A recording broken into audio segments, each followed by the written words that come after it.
Hello friends, welcome to crime watch with Harshavardhan.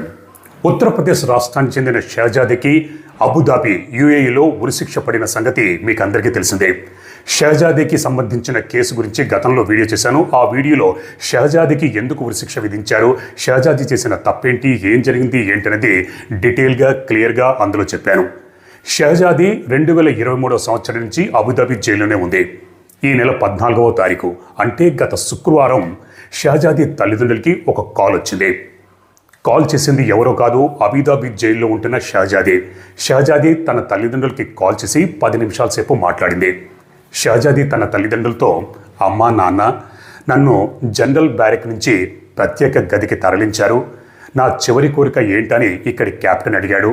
అప్పుడు నేను నా తల్లిదండ్రులతో మాట్లాడాలని అంటే ఈ ఫోన్ ఇచ్చాడు. కాల్ చేసుకోమని 10 నిమిషాల సేపు టైం ఇచ్చాడు.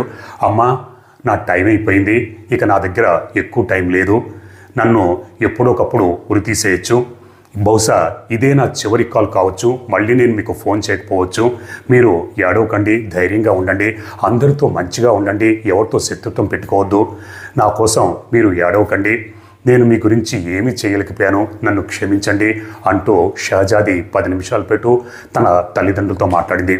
తల్లిదండ్రులు ఇదే లాస్ట్ కాల్ అనేసరికి వాళ్ళు కూడా ఏడిచారు. ఏడుస్తూ షహజాదీకి ధైర్యం చెప్పారు.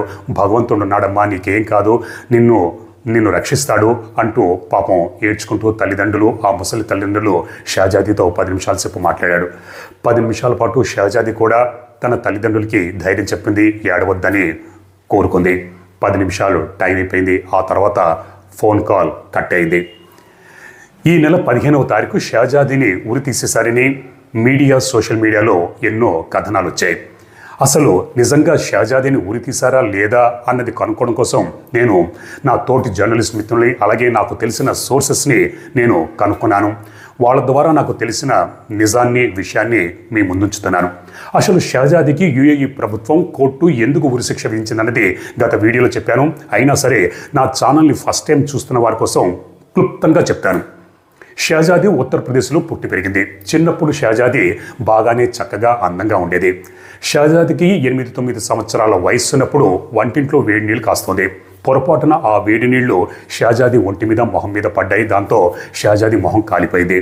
అయినా సరే షహజాదీ అధైర్యపడలేదు, భయపడలేదు, ధైర్యం తెచ్చుకుంది. అలాగే పెరిగిపోయింది. తన రూపం గురించి ఎక్కడా దాచలేదు.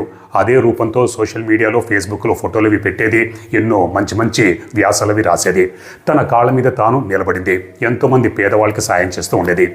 ఈ క్రమంలో షహజాదీకి ఆగ్రాకి చెందిన ఉజైర్ అన్న యువకుడితో ఫేస్బుక్ ద్వారా పరిచయం ఏర్పడింది. ఆ తర్వాత ఇద్దరు క్లోజ్ అయ్యారు. ఉజైర్ షహజాదీని ఒక మాట చెప్పాడు. అదేంటంటే, నా అత్తమామలు అబుదాబిలో ఉన్నారు, అక్కడ వాళ్ళు మంచి ఉద్యోగం చేసుకుంటున్నారు, నువ్వు అబుదాబి వెళ్ళావంటే అక్కడ వాళ్ళు నీకు మంచి జీతం ఇస్తారు, వాళ్ళకి ఒక బాబు పుట్టాడు, ఆ బాబుని చూసుకోవడానికి ఒక మనిషి కావాలి, అందుకే నువ్వు అక్కడికి వెళ్ళావంటే వాళ్ళు నీకు మంచి జీతం ఇస్తారు, ఆ తర్వాత నువ్వు ప్రైవేట్ జాబ్ అది చేసుకోవచ్చు, దాని ద్వారా నీకు చాలా డబ్బులు వస్తాయి, ఆ వచ్చిన డబ్బులతో అక్కడే మంచి డాక్టర్ చూపించి ప్లాస్టిక్ సర్జరీ చేయించుకున్నావంటే నీ రూపం నీకు తిరిగి వస్తుంది, మళ్ళీ అందంగా కనిపిస్తుందని నమ్మబలికాడు. దాంతో షహజాదీ తాను కూడబెట్టుకున్న డబ్బులన్నీ పోగు చేసి ఉజైర్ చేతులు పెడితే ఉజైర్ పాస్పోర్టు, వీసా అంతా రెడీ చేసి అబుదాబి పంపించాడు. షహజాదీ యుఏఈ వెళ్ళింది, అక్కడ పనిచేసింది. 2022 సంవత్సరంలో 4 నెలల బాబు ఎవరైతే అబుదాబిలో ఉన్నారో వాళ్ళ పేరు ఫైజర్ నాజియా. ఈ నాజియాలకి ఒక కొడుకు పుట్టాడు. ఆ కొడుక్కి 4 నెలల వయసున్నప్పుడు చనిపోయాడు. తమ బాబు చనిపోవడానికి కారణం, తన బాబుని షహజాదీ చంపేసిందని పోలీస్ కంప్లైంట్ ఇచ్చారు. కానీ షహజాదీ మాత్రం తనకే పాపమో తెలియదు. ఆ 4 నెలల బాబుకి టీకా ఇచ్చారు డాక్టర్సు. ఆ టీకా వికటించడం వల్ల బాబు చనిపోయాడు. పైగా నన్ను ఒక గదిలో ఒంటరిగా బంధించి నా పాస్పోర్టు, వీసా వాళ్ళిద్దరూ తమ దగ్గర పెట్టుకొని నన్ను నగ్నంగా చేసి ఆ వీడియో తీసి ఈ వీడియోని నీ తల్లిదండ్రులకి, బంధువులకి సోషల్ మీడియాలో పెడతాం అంటూ నన్ను బెదిరించేసరికి నేను గత్యంతరం లేక ఆ బాబుని నేనే చంపేశాను ఒప్పుకున్నాను, కానీ ఆ బాబుని నేను చంపలేదని షహజాదీ చెప్పింది. ఇక్కడ షహజాదీ తల్లిదండ్రులు కూడా ఈ ఉజైర్ అన్నవాడు తమ కూతుర్ని వల్లో వేసుకొని మోసం చేసి మోసపూరితంగా అబుదాబి పంపించాడని ఇక్కడ కేసు కూడా ఫైల్ చేశారు. అక్కడ అబుదాబిలో, యుఏఈలో కోర్టులో కేసు నడిచింది. షహజాదీకి లోయర్ కోర్టు ఉరిశిక్ష విధిస్తూ తీర్పునిచ్చింది. షహజాది సుప్రీంకోర్టు వెళ్ళింది. సుప్రీంకోర్టు కూడా లోయర్ కోర్టు విధించిన ఉరిశిక్షనే సమర్థించింది. షహజాది 2023 సంవత్సరం నుంచి అబుదాబి జైల్లోనే ఉంది. రకరకాల కారణాల చేత ఉరిశిక్ష వాయిదా పడుతూ వచ్చింది. చివరికి ఈ నెల 14వ తారీఖు అంటే గత శుక్రవారం షహజాది తన తల్లిదండ్రులకి లాస్ట్ కాల్ అంటూ చేసింది. 10 నిమిషాల సేపు మాట్లాడింది. ఈ నెల 15వ తారీఖు ఉరితీస్తారన్న వార్తలు సోషల్ మీడియాలో వచ్చింది. గత నెల అంటే జనవరి 25వ తారీఖు ఫైజ్కి అంటే 4 నెలల బాబు తండ్రి అయిన ఫైజ్కి ఒక ఫోన్ కాల్ వచ్చింది. పలానా ప్లేస్కి రమ్మని. ఫైజ్ ఆ ప్లేస్కి వెళ్ళాడు. అది పోలీస్ హెడ్ క్వార్టర్, ప్రభుత్వ ఆఫీసు. అందులో పెద్ద పెద్ద ఆఫీసర్లు వాళ్ళు ఉన్నారు. వాళ్ళు ఫైజ్తో, మీరు షహజాది మీద కేసు పెట్టారు, మీ 4 నెలల బాబుని చంపేశారని సుప్రీంకోర్టు ఉరిశిక్ష విధించింది. షహజాదికి ఉరిశిక్ష డేట్ ఫిక్స్ అయింది.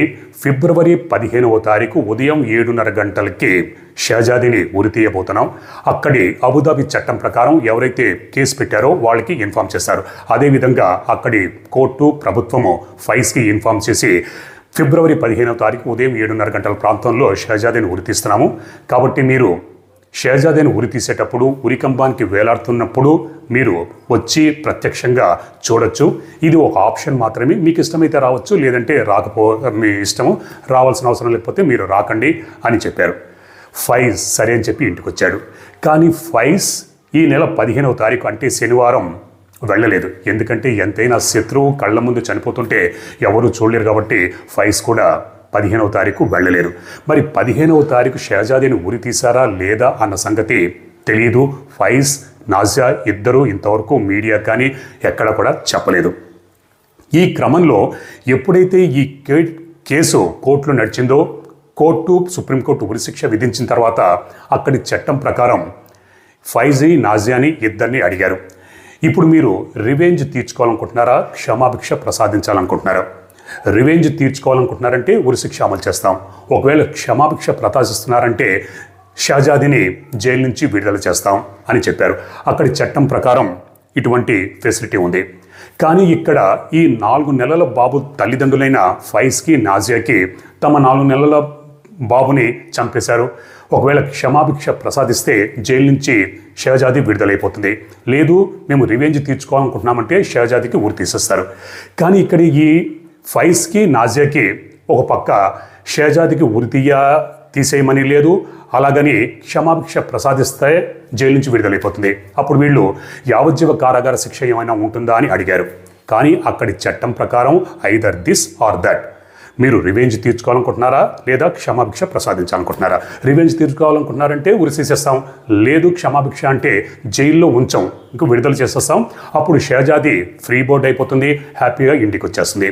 కానీ ఇక్కడ ఈ 4 నెలల బాబు తల్లిదండ్రులకి క్షమాభిక్ష ప్రసాదిస్తే జైలు నుంచి విడుదలైపోతుంది కాబట్టి వాళ్ళు ఏం మాట్లాడకుండా వచ్చేశారు. డేటు ఫిక్స్ అయింది. కానీ 15వ తారీఖు వెళ్ళలేదు. మరి షహజాదిని ఉరి తీశారా లేదా అన్న సంగతి ఇక్కడ ఫైజు, నాజియా వీళ్ళన్నా చెప్పాలి, లేకపోతే షహజాది తల్లిదండ్రులన్నా చెప్పాలి. కానీ వీళ్ళిద్దరికీ ఎటువంటి సమాచారం లేదు. కాబట్టి షహజాదిని ఉరి తీశారా లేదా అన్న సంగతి ఎవ్వరికి తెలియదు. పైగా ఇక్కడ ఒకవేళ ఉరి తీస్తే అక్కడి ప్రభుత్వం అంటే అబుదాబి ప్రభుత్వం అనే ఇండియన్ ఎంబసీకి కూడా తెలియపరచాల్సి ఉంటుంది. ఎందుకంటే షహజాది మన భారతదేశానికి చెందింది కాబట్టి ఒకవేళ ఉరి తీస్తే డెడ్ బాడీని అప్పగించాల్సి ఉంటుంది. అలాగే అధికారికంగా ఉరి తీసామని చెప్పి మన ఇండియన్ ఎంబసీకి కూడా చెప్పాలి. కానీ ఇండియన్ ఎంబసీకి ఉరి తీశారన్న సంగతి తెలియదు, ఏమీ చెప్పలేదు. మనకి తెలిసిన సమాచారం ప్రకారం 14వ తారీఖు సాయంత్రం లేదా రాత్రి అంటే 15వ తారీఖు ఉరి తీస్తారంటే దానికి ఒక రోజు ముందు 14వ సాయంత్రం షహజాది ఒక రివ్యూ పిటిషన్ పెట్టుకుంది.